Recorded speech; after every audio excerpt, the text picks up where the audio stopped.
Uh, what up? It's a solo episode. There's just me in this here king-sized bed. Um, why? 'Cause it's like Friday and we put episodes out on Tuesdays and I'll be out of town and I don't want to have to rush things on Monday.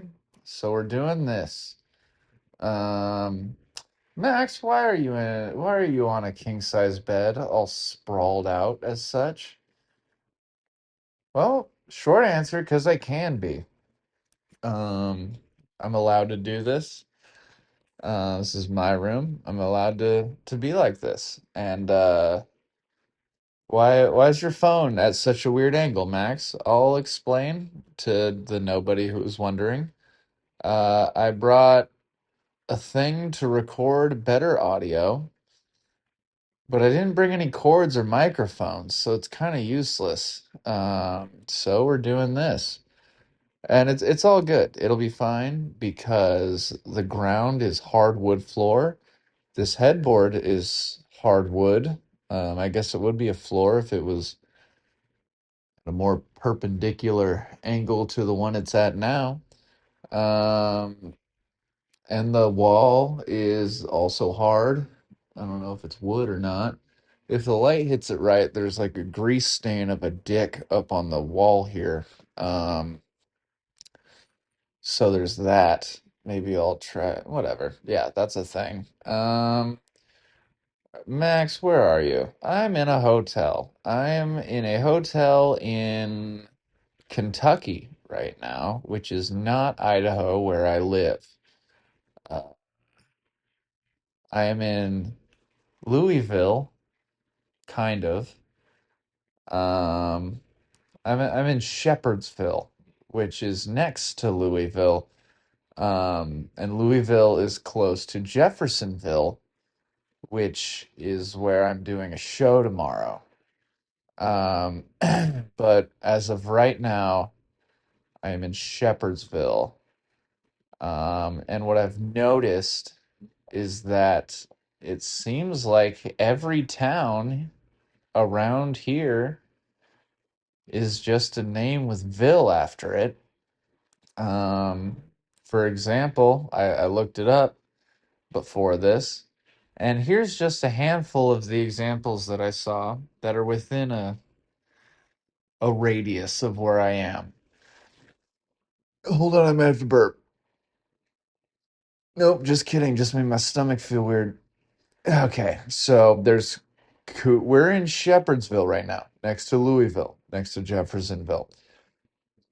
There's also Cookville, Campbellsville, Danville, Nicholasville, Circleville, Paintsville, Zanesville, Shelbyville, Crawfordville, Kendallville.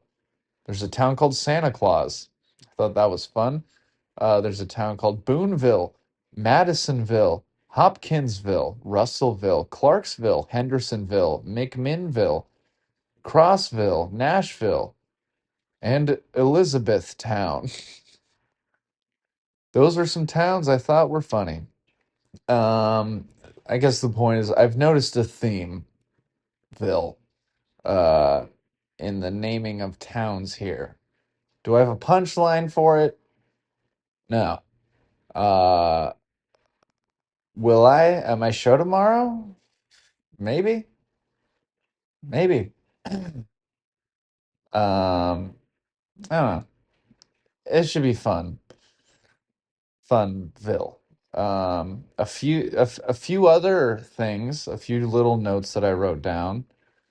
Um, a little thing about this show. This is a show that's been on my books for months now. I've known it's going to happen.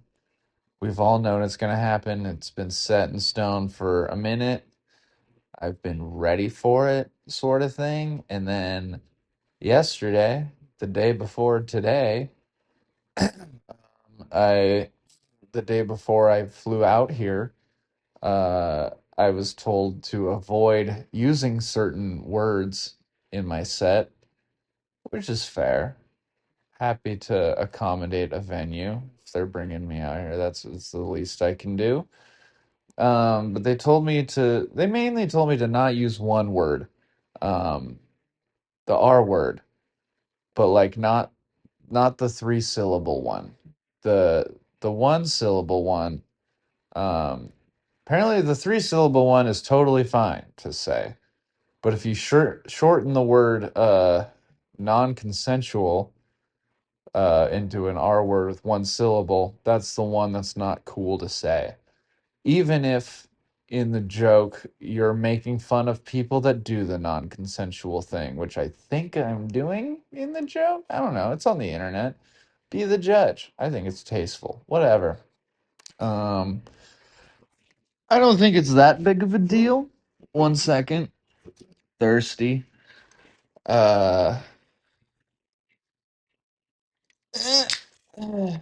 cool. Gulp, gulp, gulp. Um, I can work around the don't say the synonym for non-consensual thing. I think it's a good writing exercise. Um, there's pretty much one joke where I say it, but it's just one of those things I wish I knew months ago instead of 2 days before. But maybe that's me being petty. You know, communication is hard in this day and age. It's really hard to give somebody a heads up, seeing as how Wi-Fi routers basically grow on trees now. Um, it totally makes sense why somebody would not let you know something that is important for a thing in the future at an appropriate time. Um, it's hard. Yeah, it's. I'm being petty. I don't know. I think that was sarcastic. I think communicating in this day and age is one of the easiest things to do. I think a heads up goes so far. Like, I don't think you should be late to things. But I do think if you're gonna be late for a thing, the least you can do is give a heads up to the people that are waiting on you. It's kind of the least you can do, and it's really easy to do, and it really takes a lot of stress off the other people's shoulders. Um, as long because if you're running late and you don't say anything, people are like, "Ah, fuck, is he even gonna be here at all?" But if you just say, "Hey, this thing happened. I'm going to be here at this time instead of this time because of this thing." Maybe the reason isn't valid, but people be like, "You know what? They let me know. They're going to be here at this time and now I know that." Um and that's helpful, I think. And also I guess now this is sort of a tangent. If I like being on time to things, and I think it's good. I think it's good to build up a reputation of being an on-time person, especially to like basically save up for the chance that like when there is something that inevitably keeps you held up to where you genuinely just could not make a thing at a time, then then people usually will be a little more lenient on you. They'll say like, you know what, this person's on time all the fucking time. If they're running late, it's probably something that is out of their control. um I think that's a good thing to do, you know. Because, like, if you're just late all the time and then you're late to the important thing, then people are like, motherfucker, why didn't I trust my gut? Which I guess then opens up another discussion of the other person being like, well, why did you trust me if you know I'm late all the time? And then it's like, well, fuck you for, like, assuming that, or for, like, putting that, like, yeah, I'm the late person. I show up late to things. That's on you for not knowing that. That's shitty. Anyways, Shittyville. Um, I don't know. The point is, what did I do today? Today I arose from my slumber around 2:15 a.m. in Boise. Um, then I went to the airport around 3:30 and I got on a plane at 6. Um, and from what the Uber driver told me is I was way too early. Just going back to the thing before, fucking shut up. I could be late. Some things you don't need to say. Um, but if I'm lame for being early, whatever. I like being early. I like controversial take. I like having leisure time in the airport. Fuck it. I look forward to it. I think it's nice to get to the airport early, especially if you're traveling by yourself, because then you get to spend some time with yourself. I think that's good for you. Um, I think it's good to like wander around the airport. I don't know, kill some time with just you. Have a morning beer. Talk to the bartender. Something. Listen to an audiobook. I think it's a good way to just like be with you. Um, 'Cause also like I guess it's just in how you perceive things. 'Cause once you're through security, you're kind of like a celebrity, sorta. Like you get through, they find out that you're safe, and then all the employees are there to like help you and help you get to your gate and this and that and whatnot. And then like there's restaurants for you to go to. You can walk around, kind of do whatever you want within reason. And then they fly you in a plane, like to pretty much wherever you want if you can pay for it. And I think that's nice. I think the price of a few $100s for a plane ticket shouldn't just go towards the flight. It should be for the whole experience sort of thing. Like, yeah, the airport doesn't have to suck. I don't think there's stuff to do. Tr- I know it's expensive, but like treat yourself, you know? It's just you there. Make it nice for you. Um I think it's cool being at a like where your only responsibility at an establishment is to just like be there. It's kind of freeing because like everything else is on like if the plane's late, the plane's late. You did your job, they'll tell you when the next plane will show up. They'll fix it for you. And that's cool. I don't know. Maybe I'm wrong. Maybe my view on things is wrong or at least weird. But like I'm getting happier and I don't think me getting happier has anything to do with you, Ville. So suck a dick, Ville. Um, anyways, I got on my first flight from Boise to Vegas, and that was fairly uneventful. Um, I got on the plane, watched some episodes of a TV show. It was either Modern Family or Always Sunny. Um, I drank coffee. And then I was in Vegas.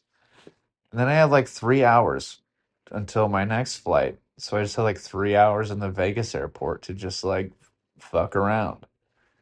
And there's a lot, I guess, that you could do. I was pretty tempted to like gamble, and I didn't because I'm scared. Um, not, I don't have like a problem or anything. I don't think I'm good at gambling. And so I don't do it, which is not an excuse to not do something. But I think when it comes to like gambling, that's when everyone's like, "Oh no, that's probably you should trust your gut on that. If you're not good at it, you should just quit." Which apparently when it's about soccer, it's okay, but whatever. But another gripe, not a gripe, just an observation that I don't know if I could also be totally wrong about. There's a lot of things that I'm think don't make sense, but then I don't make the effort to look into why a thing happens that makes it not make sense to me, but I don't look at the bigger picture to maybe see why the thing that didn't make sense to me might make sense to a greater whole population, not like a butthole.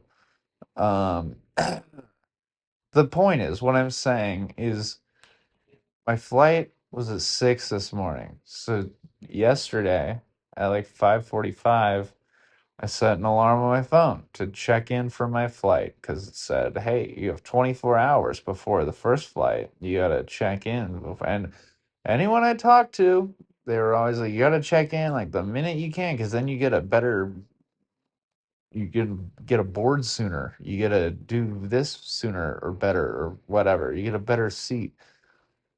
And so at like, I don't know, 6 o'clock and 2 seconds, I checked into my flight. And flight one, I think it paid off. I was in like the fifth row from the front, which was ideal. That was fine. Got off the plane really quick. That was rad. But then the second flight, I was in row 30, which is the furthest back row there is. I was like the last one off the plane. And that's also fine, I suppose. But it's just one of the things where don't say checking in early does anything, because seems like sometimes it does, but this time it didn't. Um, and I guess I just don't know really what it means to check in for a flight. Um, but like how it's been explained to me has always is it's just been like the sooner you do it, the better seat you get. And I thought it was that simple. And I thought checking in, within 2 seconds of me being allowed to would have pushed me up in the front of the plane, sort of thing.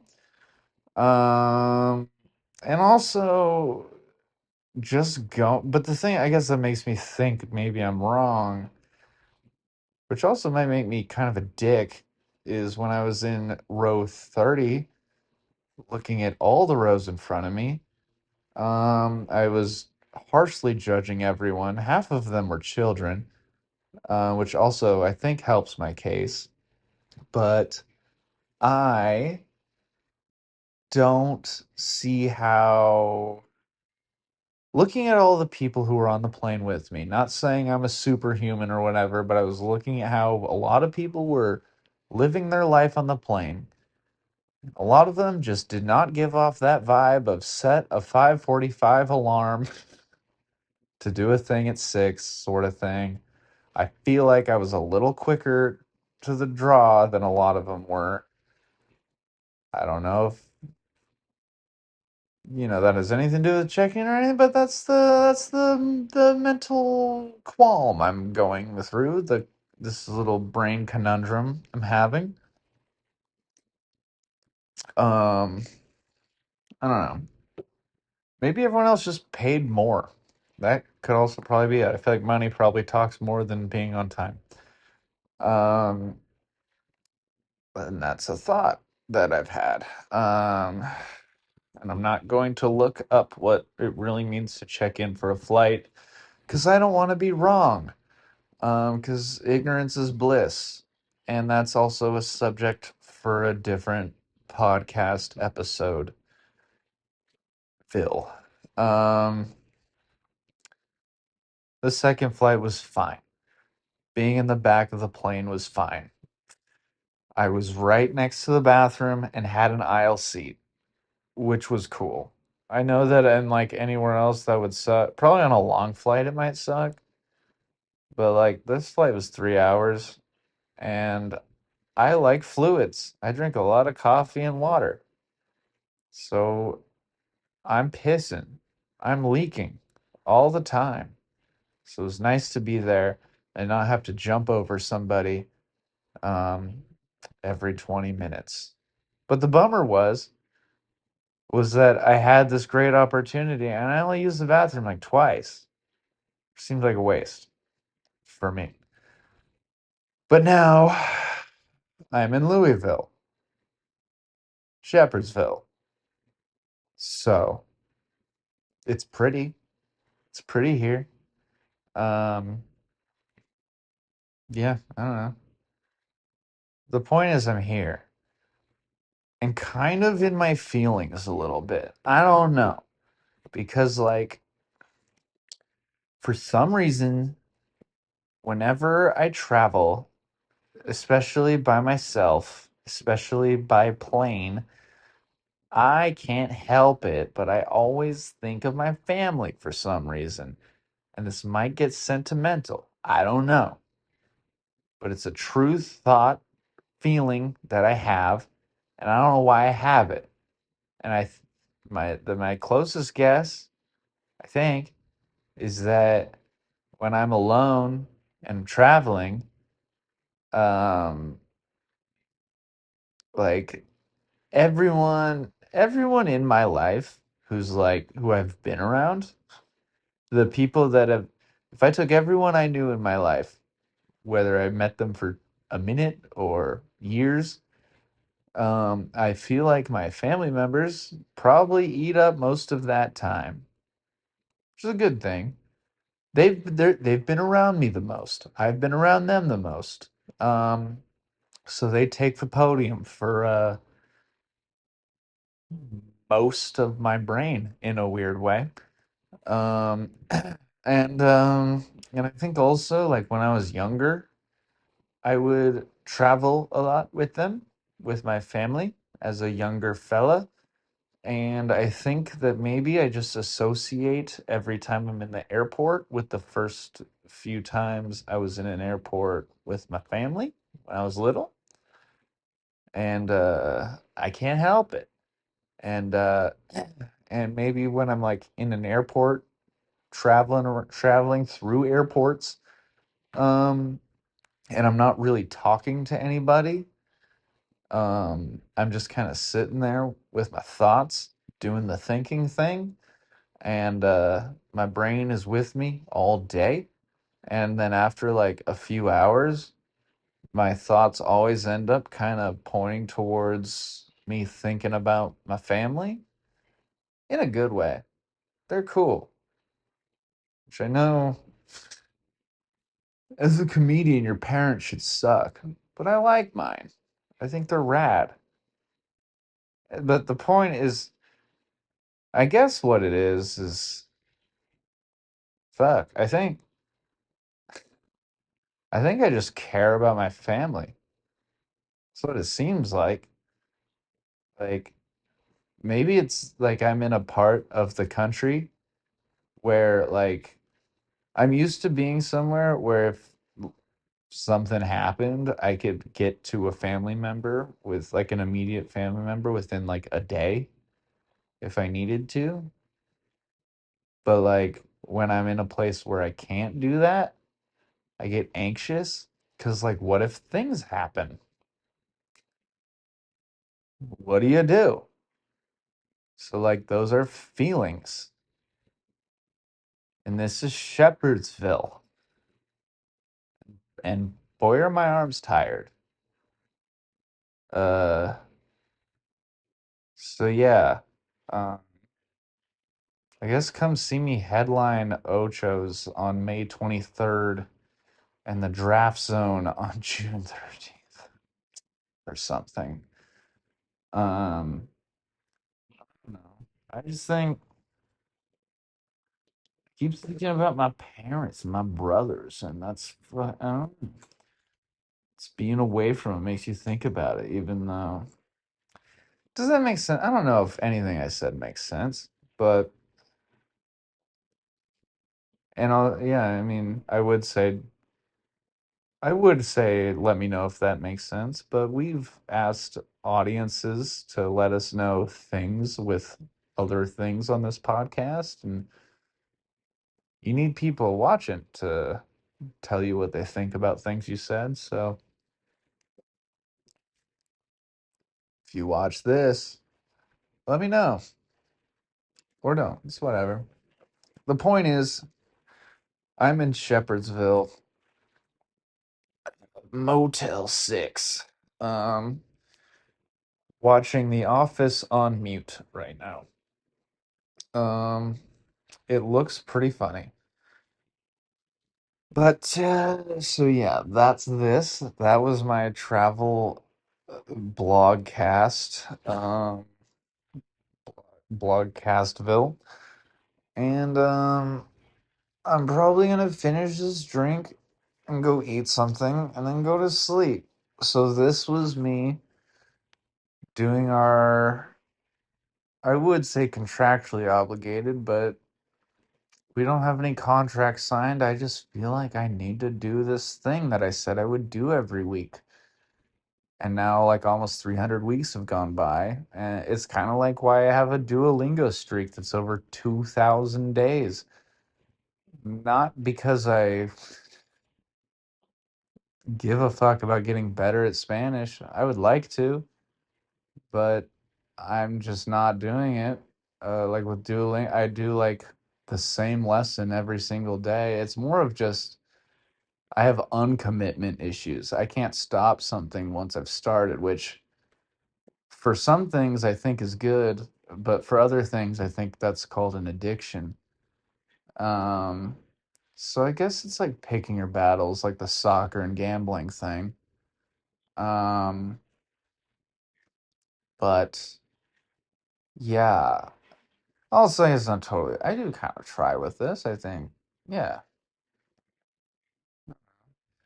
I try to make it seem like I'm not trying, but I want to be funnier every time. And sometimes it is, sometimes I'm not. And sometimes the effort I feel like might show, sometimes it doesn't. But I hopefully it turns into one of those things where when you zoom out of it, it is a slow, steady increase. Who knows? Could be totally wrong, like most of the things I said earlier. And because of that, I'm going to stop talking. Smartest thing I've ever said.